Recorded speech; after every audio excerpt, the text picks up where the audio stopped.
le monde politique en général a commis l'erreur de se mettre dans la roue de l'hypercommunication. Ils le font parce qu'ils sont sous la pression des réseaux sociaux, d'un monde qui va vers l'instantanéité de l'information. Or, je crois que la politique nécessite du temps long.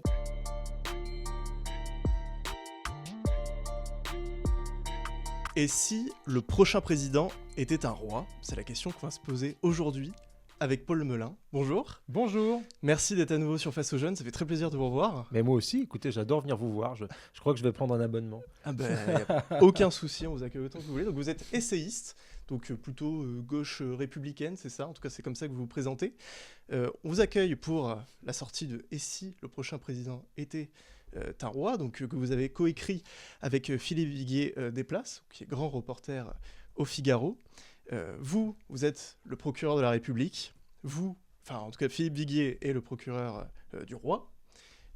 Parce qu'effectivement, le livre en fait marche un peu comme un débat, comme un duel, sur un duel de régime entre la République et la monarchie constitutionnelle. Moi, la question déjà que je vous pose au préalable, parce que vous savez qu'on est une mission à destination des jeunes, c'est quelle est votre définition de la République et quelle est votre définition de la monarchie constitutionnelle? Parce qu'on parle bien de la monarchie constitutionnelle. Ah, tout à fait. Et d'ailleurs, si mon co-auteur était là, il le préciserait d'emblée, a raison d'ailleurs, il ne s'agit pas du tout dans le livre de réhabiliter la monarchie absolue de droit divin, telle que, puisque nous sommes face aux jeunes, telle qu'on l'a tous appris au collège ou au lycée, c'est-à-dire la cour de Louis XIV, son pouvoir absolu, et le fait qu'il soit descendant en ligne directe de Saint-Louis, et encore avant, qu'il soit là par le droit divin. Donc il ne s'agit pas de ça. Il s'agit véritablement d'un système politique dans lequel vous avez un régime qui est tout à fait démocratique, à l'instar de ce qui peut se passer au Danemark, en Belgique, au Royaume-Uni, en Espagne, mais où une famille régnante contient, si vous voulez, une sorte d'héritage à la fois dans la tradition, dans la sacralité de l'occupation du pouvoir, quelque chose qui traverse les siècles, les millénaires, avec un pouvoir politique qui est proche de zéro, un pouvoir politique qui est totalement entre les mains des parlements. Ce que propose Philippe Viguier Desplaces dans le livre, c'est quelque part un rôle de famille régnante, dénué de pouvoir politique, mais pleine de pouvoir symbolique. C'est tout ça, en fait, c'est la différence entre le sacré et le symbole et l'action politique. Bien sûr, dans le système qu'il défend dans le livre, le pouvoir reste au peuple par la voix de ses représentants. On aurait toujours une Assemblée nationale, etc. Un des désaccords que nous avons dans le livre là-dessus, c'est que lui, par contre, il dit qu'il n'y aura plus de président de la République. Le président de la République, qui est élu au suffrage universel direct depuis 1962, héritage gaulliste, lui, il le supprime. Il nous dit dans le livre que la présidentielle est une espèce de querelle tous les 5 ans maintenant, ou avant tous les 7 ans, qui électrise la vie politique et qui lui fait du mal. Par conséquent, il nous dit, bien, supprimons l'élection présidentielle, en plus on fera des économies, je me fais son porte-voix ce soir, mais à la place, nous aurons un souverain qui, lui, ne bougera pas, mais qui n'aura pas de pouvoir. Et on aura un Premier ministre qui, lui, n'aura pas le même rôle qu'un Premier ministre de 5e République, dont certains nous disent qu'il est le collaborateur du président de la République, mais qui serait véritablement le lieu du pouvoir, comme le dit Downing Street au Royaume-Uni. Donc voilà pour ce qu'est la monarchie constitutionnelle. Oui, le roi, c'est plus une logique de transcendance, en fait. Exactement. Comment est-ce qu'on remet de la transcendance, comment est-ce qu'on remet du sacré dans un pays qui, là, on s'accorde avec Philippe Viguier Desplaces, en a besoin.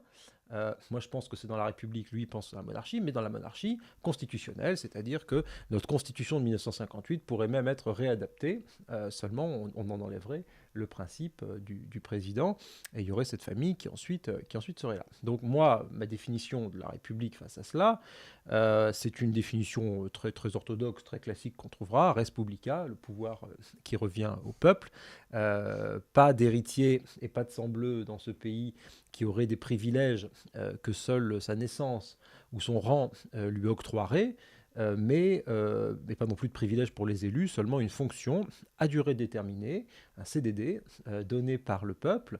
C'est 5 ans renouvelables une fois si c'est le président de la République. C'est les ministres qui sont nommés en Conseil des ministres. Ça, c'est ma vision à moi. Après, ça peut être adapté. La République, c'est pas forcément la 5e République. Il se trouve que moi, je suis un défenseur non seulement de la République, mais aussi de la 5e République. Oui, voilà, c'est ce que j'ai expliqué. Mon cas. Oui. Moi, je pense que notre système, il est très bon. Après, il faut réfléchir à la façon dont on peut améliorer notre Constitution, la façon dont on peut mieux écouter le peuple, la façon dont on peut renforcer la démocratie directe. Mais moi, je suis très attaché à la République, j'en suis un enfant. Je crois à la méritocratie républicaine, je crois au vecteur formidable de promotion sociale qu'engage la République. Et je pense que c'est ça maintenant notre héritage, en fin de compte. On en a eu 5 des républiques, certaines ont duré peu de temps, d'autres, comme la 3e ou la 5e, ont duré très longtemps. Mais je pense que notre héritage, il n'est pas dans une couronne, dans un diadème ou dans un sceptre. Notre héritage, il est dans un texte, il est dans des principes fondateurs de la République. Dans le préambule de 1946, dans la Déclaration des droits de l'homme et du citoyen. Les hommes naissent et demeurent libres et égaux en droit. C'est ça, en fait, la République. Et je déplore qu'aujourd'hui, c'est là qu'on va peut-être parler d'actualité, je déplore qu'aujourd'hui, on ait une vision désincarnée de la République, une vision presque administrative. Institutionnelle. On dit, bah oui, la République, c'est des textes, des codes, des institutions. Non, la République, c'est une matrice politique et philosophique. Il faut voir la philosophie, l'histoire qu'il y a derrière. Et c'est pour ça que c'est important de transmettre ce message aussi aux plus jeunes et de leur dire, la République, c'est pas seulement le cadre institutionnel dans lequel vous vivez, c'est une myriade de principes, une architecture de société avec des règles et des valeurs, liberté, égalité, fraternité. Justement, on y reviendra après, parce que j'ai une petite phrase justement de Philippe Viguier sur ce sujet. Mais en tout cas, effectivement, voilà, le livre répond en fait à un constat, en réalité. C'est pour ça que c'est un peu le point de départ, en réalité, du livre. C'est que finalement, voilà, notre régime serait à bout de souffle. Et donc, par conséquent, voilà, face à la montée des populismes, il faudrait réinventer un régime, essayer de se réinventer. Et voilà, il y a 2 visions opposées qui s'affrontent. C'est un peu ça, en fait. Absolument. Absolument. En fait, on est parti d'un constat qui est de dire, on nous parle sur toutes les chaînes de télévision, dans tous les journaux, sur toutes les stations de radio, d'une crise de régime. Bon. Moi, je dirais plutôt qu'on est dans une crise politique.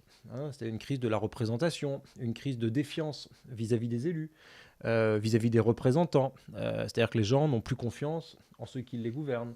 Les gens n'ont plus confiance, ont l'impression et le sentiment, parfois à juste titre d'ailleurs, que les élus seraient déconnectés. C'est plutôt là la racine de notre crise contemporaine, assortie d'une crise économique, mais ça n'a rien à voir avec notre cadre institutionnel, ou peut avoir une crise culturelle, avec une inquiétude, avec le fameux concept d'insécurité culturelle, où les gens se disent, mais quid de ma culture, dans un cadre où c'est la mondialisation, l'uniformisation des cultures dans le monde, voire les flux migratoires, qui fait un grand débat dans le pays. Mais tous ces sujets-là, finalement, ne viennent pas percuter notre organisation républicaine. Et moi, je suis là aussi dans ce livre pour pousser un cri du cœur d'adhésion à la République et dire, en fait, dans le cadre de la Ve République et dans le cadre de nos valeurs, de notre organisation institutionnelle, nous avons toutes les cartes en main pour répondre aux défis que je viens de citer. Et en fait, il ne s'agit pas de tout balayer et de dire, on va faire une 6e République, à mon avis, en disant, on va tout changer du sol au plafond au plan institutionnel. Et ça va répondre à la crise démocratique, à la crise économique, à la crise sécuritaire. Non, absolument pas, ça ne changera rien. Et d'ailleurs, on le voit dans tous les pays d'Europe, de l'Ouest notamment, on fait face aux mêmes crises, à la même montée des populismes, à des discours démagogiques, à certains discours de fausses informations. Et tout ça, finalement, que vous soyez en monarchie constitutionnelle au Royaume-Uni, que vous soyez en République comme en France avec un régime présidentiel, ou que vous soyez dans des régimes de coalition très parlementaires comme en Italie ou en Allemagne, on a tous les mêmes problèmes. L'AfD en Allemagne qui fait des scores exceptionnels et exponentiels avec un programme quand même beaucoup plus radical et beaucoup plus d'extrême droite que le Rassemblement national en France. Enfin, je veux dire, il y a des défis qui sont immenses. Donc nous, on réfléchit dans le livre, on dit mais face à ces défis, il y a 2 visions qui s'opposent. Ma vision à moi, comment on peut renforcer la République et comment est-ce qu'on peut renforcer l'adhésion des Français, y compris des jeunes, dans la République. Et puis il y a la vision de Philippe Viguier-Desplaces qui est de dire non, la France a toujours été ancrée, c'est une patrie de la fleur de lys, c'est une patrie qui hérite de l'Ancien Régime. Les Français n'ont pas véritablement fait le deuil de l'Ancien Régime, donc ils cherchent un souverain de substitution. Et ce souverain de substitution, c'est le président de la République. Bon, moi, je trouve ça très bien que le président de la République soit le souverain de substitution, puisqu'il est élu. Philippe Viguier-Desplaces n'est pas de cet avis. Lui, il considère que les Français ont besoin de cette figure tutélaire et transcendante, pour reprendre votre mot de tout à l'heure qui était bien trouvé, en la personne du roi ou de la reine. Et ça, c'est là notre grande différence, en fait. Ouais, effectivement, parce qu'en fait, il y a même les exemples de Napoléon, Oui. il y a les exemples de De Gaulle, qui ne sont pas des rois, mais en tout cas, qui effectivement, aujourd'hui, on se réfère à eux. C'est ça. Je veux dire, il n'y a pas aujourd'hui une figure politique qui ne se réfère pas du gaullisme. Donc, il y a effectivement cette logique. Il y a une notion qui est un peu en lien avec ça, où il y a une notion de grandeur. Oui. Que vous abordez. Oui. Et vous dites, vous prenez l'exemple de McFly et Carlito à l'Élysée, justement, avec Emmanuel Macron, et vous dites que, justement, voilà, c'est une perte de solennité, en fait, finalement, de la figure présidentielle.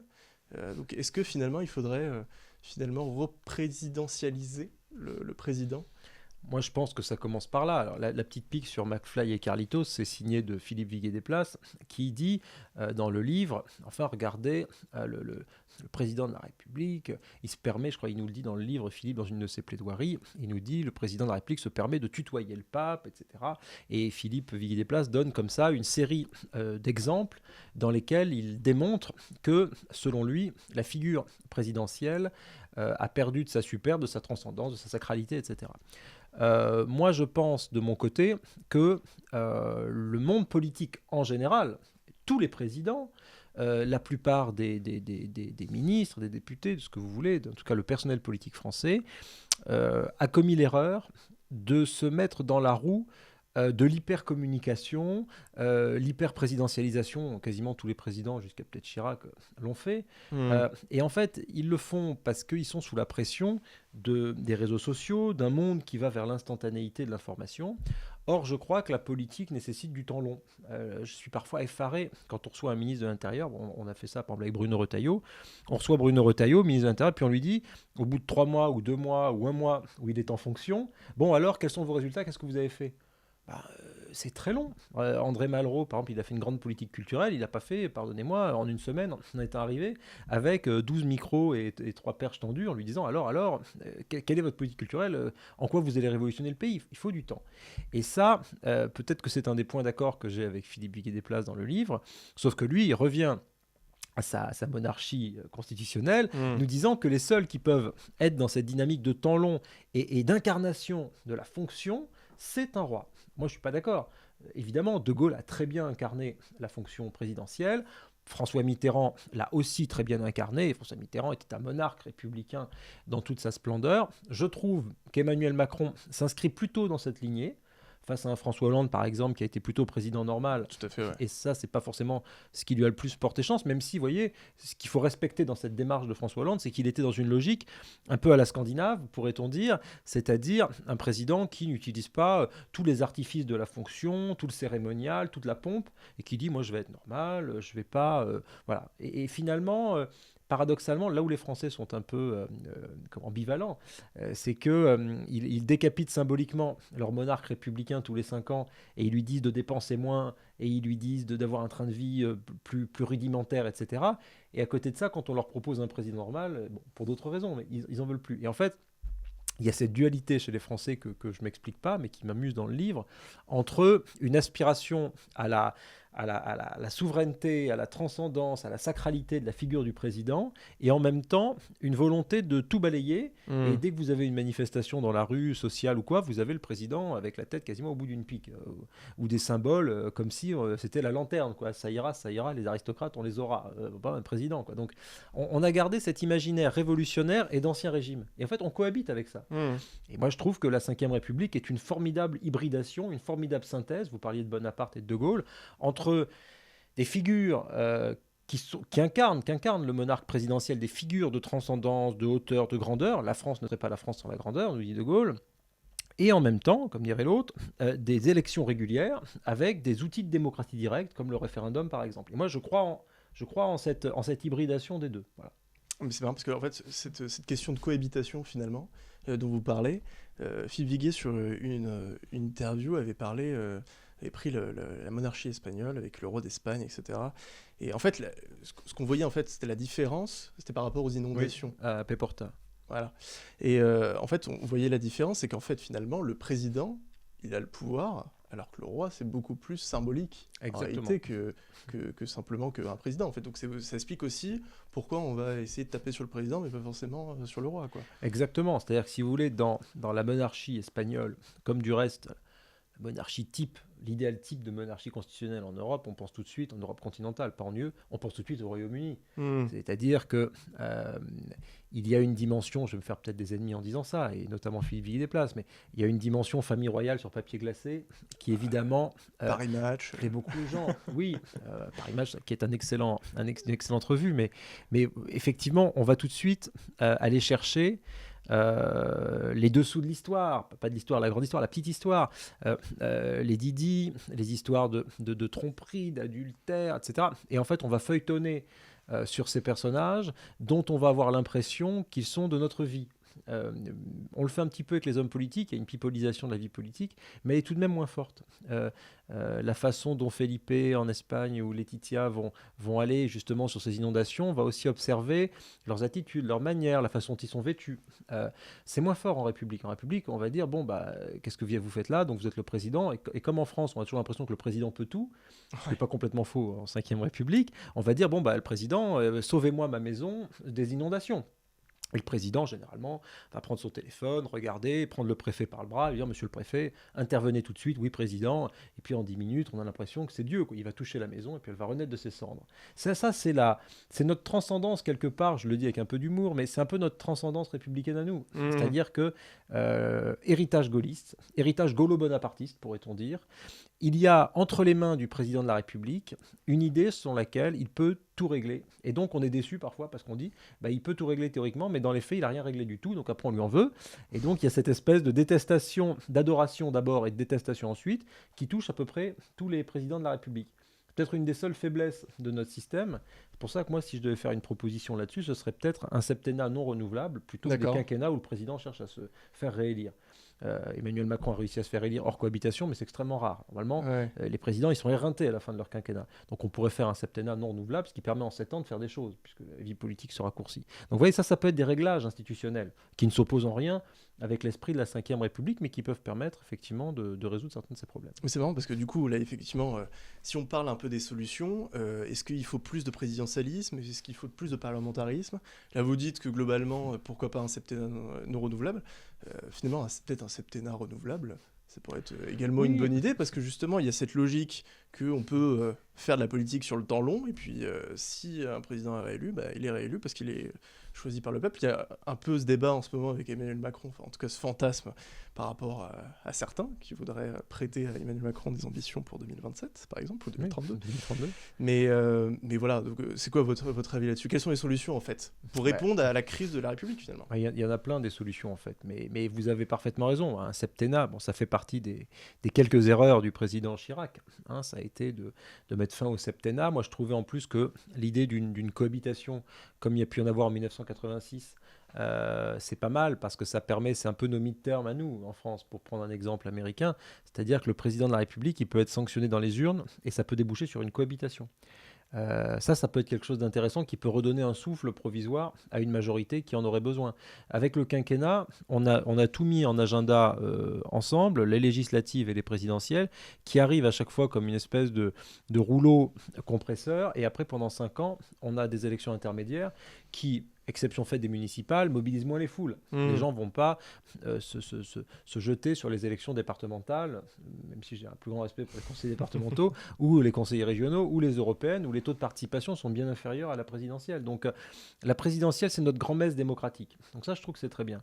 Mais on pourrait régler ça sur un tempo de 7 ans, avec au bout de 4 ans et demi, 5 ans, une législative, où là, par contre, le président de la République est confirmé ou pas, et de toute façon, s'il est en cohabitation, c'est un message du peuple envoyé. Mais il a la possibilité de remporter ces élections législatives. Ça, c'est quelque chose qui peut être intéressant. De la même manière, ça c'est contenu dans la 5e République, la généralisation des référendums. Souvenons-nous, les Gilets jaunes. Les Gilets jaunes demandaient le référendum d'initiative citoyenne, le fameux RIC, le RIC.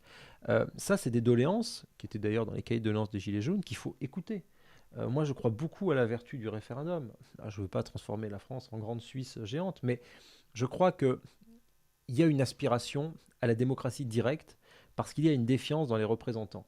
Alors, il faut pas faire d'antiparlementarisme de base. Il faut dire que l'écrasante majorité des élus sont des gens consciencieux, qui font bien leur travail. Mmh. J'aime pas les discours qui consistent à dire que ce sont des gens qui s'engraissent sur notre Oui, dos, tout à fait. etc. C'est pas vrai. C'est vrai que la question des référendums, c'est après la question de est-ce qu'un député ou un sénateur, ça sert encore à quelque chose, quoi. Voilà, exactement. Ça aussi, c'est le... Vous avez raison. Mais je pense que le député ou le sénateur, il est là pour voter la loi ordinaire et travailler sur ses projets de loi tout au long de l'année. Et exceptionnellement, lorsqu'il y a un enjeu, c'est comme ça qu'a été conçu le référendum d'ailleurs, lorsqu'il y a un enjeu qui dépasse un peu les clivages et qui doit susciter une adhésion importante des Français, sur des sujets qui d'ailleurs sont prévus par la Constitution, il peut y avoir convocation d'un référendum. Là, on nous parle d'un éventuel référendum sur la fin de vie, pourquoi pas. Oui, voilà ce que je vais dire. Sur les temps d'écran, etc., Ouais. pourquoi pas aussi. Moi, je ne m'oppose pas à ces grands référendums sur des sujets sociétaux, ça ne me choque pas. Du reste, un référendum sur les questions d'insécurité ou d'immigration, à condition qu'il y ait une bonne question, ça ne me choquerait pas non plus. Parce De que la c'est même la manière question sur des questions posée sociales. aussi. Ah ben oui, c'est ça. Ouais. Et puis alors, là où il y aurait peut-être quelque chose d'intéressant à faire, c'est plutôt que de faire une question par oui ou par non, qui généralement, si le président dit oui, c'est non, et s'il dit non, c'est oui, de faire quelque chose d'un peu moins binaire et d'un peu plus malin, avec, non pas un QCM, mais 2 ou 3 questions posées qui donnent un aperçu. Admettons par exemple que vous ayez fait un référendum sur la fin de vie, on peut mettre une case où les gens se prononcent sur le sujet des soins palliatifs, une case où on se prononce sur l'aide active à mourir, et puis ensuite peut-être qu'un sujet sur la clause de conscience ou quoi. Il y a des sujets dans le sujet. En fait, il faut mettre parfois, je crois que les citoyens sont des gens intelligents et éclairés, je crois beaucoup à l'intelligence populaire, il faut mettre un peu de complexité.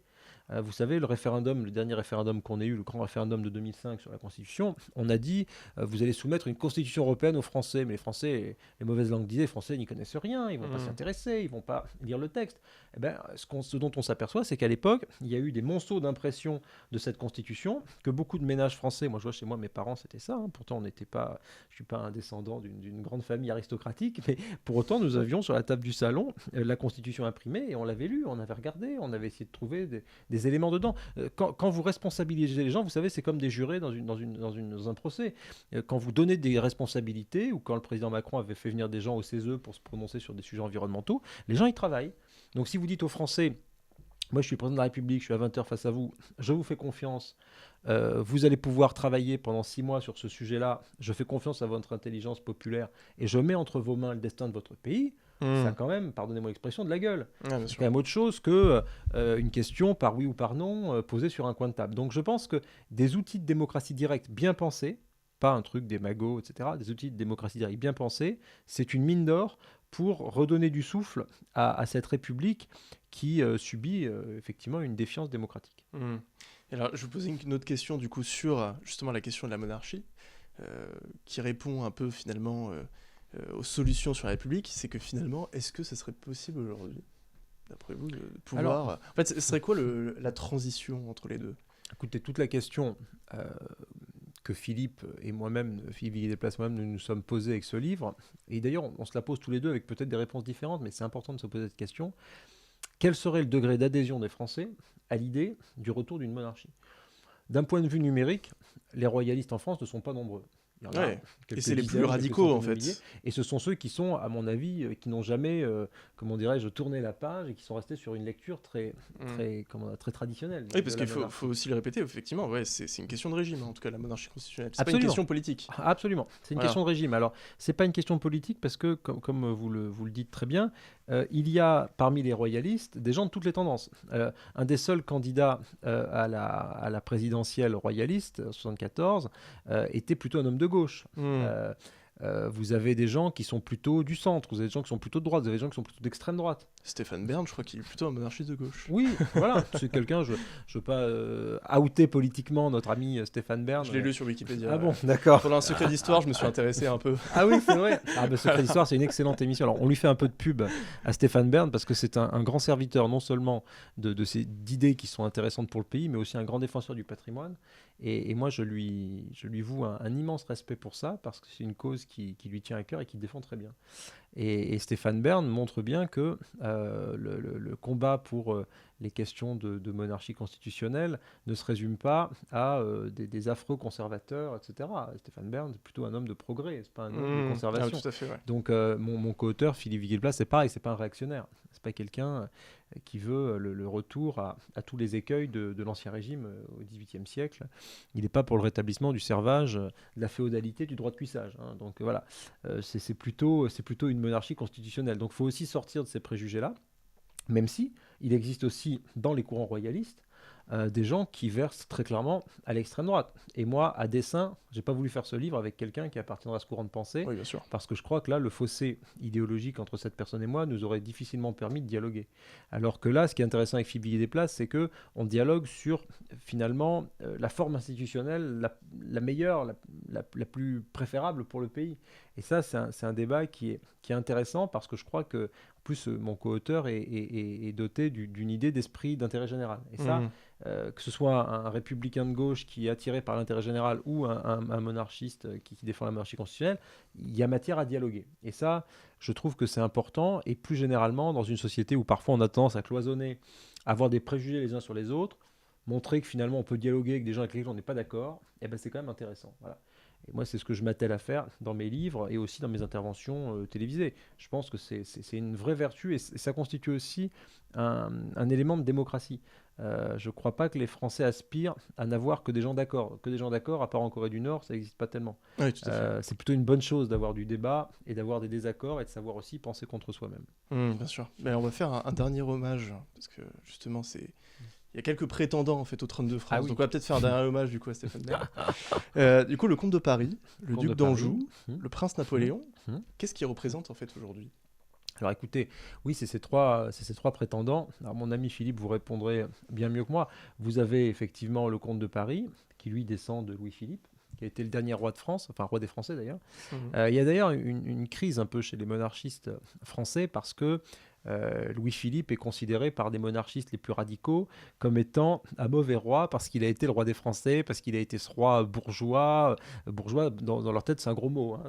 C'est l'opposition à la noblesse et à ses titres. Et c'est vraiment le roi, d'ailleurs, c'est le roi de, comment dirais-je, au 19e siècle, de ce début d'ère industrielle, qui a mis en place un certain nombre de réformes sociales aussi, un peu comme Napoléon III plus tard. Donc, il est mal aimé des monarchistes les plus radicaux, hein, qui, eux, préfèrent se rattacher à Charles X, par exemple, qui a une image beaucoup plus fidèle, quelque part, à l'Ancien Régime.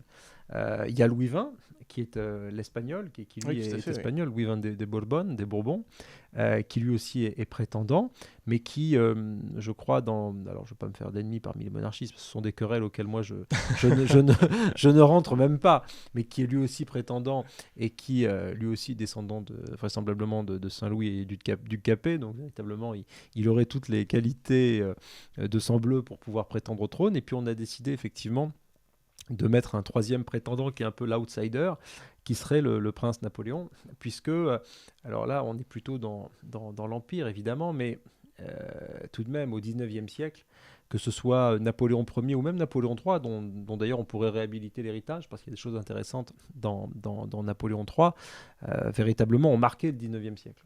Et je crois que quand on parle d'Ancien Régime, quand on parle d'attachement à la couronne, c'est tout autant le sacre de Napoléon lorsqu'il s'est auto-sacré empereur, en plaçant lui-même la couronne sur sa tête, qu'on fait allusion à Louis XIV, à Henri IV et jusqu'au roi des Francs, donc jusqu'à Clovis. Donc si vous voulez, je crois que cette transcendance monarchique, elle dépasse la simple monarchie d'Ancien Régime et elle peut même inclure l'héritage bonapartiste. Donc je trouve ça intéressant et c'était un parti pris qu'on avait avec Philippe de mettre ces trois prétendants-là.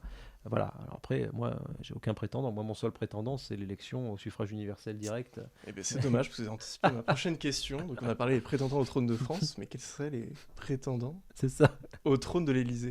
Oui, alors là, on ouvre sur un débat que j'ai semaine après semaine dans mes différentes interventions. Ouais, vous savez, je vous ai eu. je jure à vos auditeurs et téléspectateurs que je n'ai pas eu les questions avant. Je le jure solennellement, la main sur le cœur.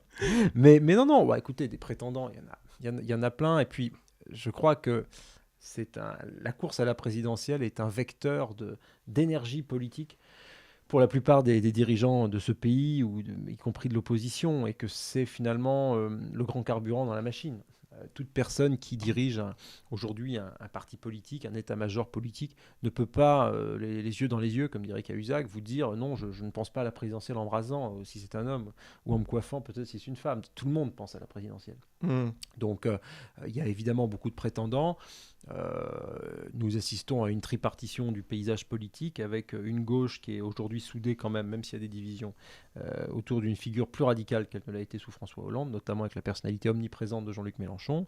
Il y a une droite qui est quand même plus la droite de l'UMP de jadis, qui est une droite qui part plus vers un retour à la radicalité au sens des racines, plutôt du vieux RPR populaire, etc., des années 90, qui est une droite nationale, patriote, qui tourne un peu le dos à ce qu'a été l'UMP de Jean-Pierre Raffarin ou Dominique de Villepin ou de Jacques Chirac, qui était une droite plutôt européiste, assez centriste, assez sociale. Là, on part sur une droite, pour Bruno Retailleau, c'est un libéral conservateur. Et puis vous avez un bloc central au milieu de tout ça, qui lui est plutôt divisé, avec des lignes qui cohabitent aujourd'hui pour former un gouvernement, parce que l'intérêt général le décide ainsi, mais où il y a tout de même des sensibilités très différentes. Il y avait un Gabriel Attal qui est sur une ligne qui vient plutôt du centre-gauche, même si d'ailleurs il a des accents lui aussi républicains sur la sévérité républicaine, etc., qui ne sont pas inintéressants d'ailleurs.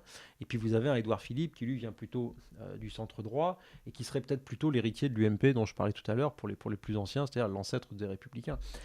Donc voilà, il y a des tiraillements. Et je crois que le génie d'Emmanuel Macron, lorsqu'en 2017 il gagne cette présidentielle de cette façon-là, en sortant des partis, c'est véritablement d'avoir regroupé ce bloc central dans tout son pluralisme et dans toutes ses nuances. Bah en tout cas, une guerre qui, pour le trône de l'Élysée qui s'annonce absolument passionnante, et on vous réinvitera certainement voilà. pour en discuter. En tout cas, vraiment un très bon livre. C'est quoi vos prochains projets ? Alors écoutez, pour faire vivre notamment peut-être le livre ? Bien sûr. Alors le livre, évidemment, je pars en pèlerinage républicain et laïque me concernant, avec le livre sous le bras un peu partout en France, bien sûr, en dédicace un peu partout. Je ne peux pas donner toutes les dates, mais en Normandie, dans les Deux-Sèvres, dans le sud-est de la France, dans le centre de la France. Voilà. Il y a beaucoup de dates. Ce qui est bien, c'est qu'on est 2 auteurs. Ça, on a la chance de pouvoir parfois ne pas être tous les 2 en signature, et donc on se dédouble. On a le don d'ubiquité. Vous avez 2 auteurs pour le prix d'un. Il peut y en avoir un à Brest, un à Strasbourg en même temps. Et donc notre éditeur nous a concocté un petit programme de déplacement. Et comme moi j'adore en plus toutes les régions de France, c'est formidable. Très bien, merci Paul Melun. Merci beaucoup de votre invitation.